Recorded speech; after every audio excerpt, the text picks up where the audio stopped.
আমি এসেছি একটু ঘুরতে স্কুলের মাঠে।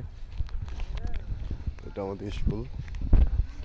আর এখন বৃষ্টি পড়ছে, এই জন্য আমি বাসায় যাচ্ছি।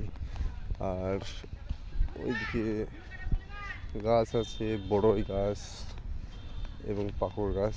ঠিক আছে, এই দেখো পাট কাটি, আর এগুলো পাট সব জায়গায় ছিল, পাট ছিলা হয়ে গেছে, অল্প হয়তো কিছুটা আছে এখনো।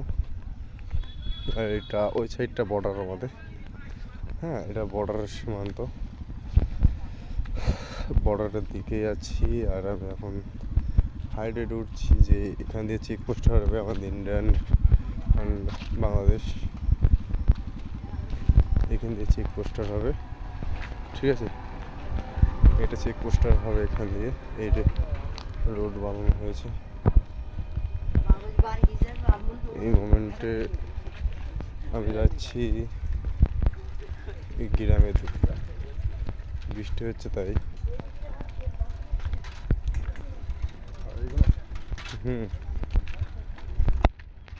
প্রচণ্ডভাবে বৃষ্টি এখন শুরু হয়নি, হালকা পাতলা কিছু বৃষ্টি হচ্ছে। বৃষ্টির পরিমাণে জোর বৃষ্টি হতে পারে, বলা যায় না।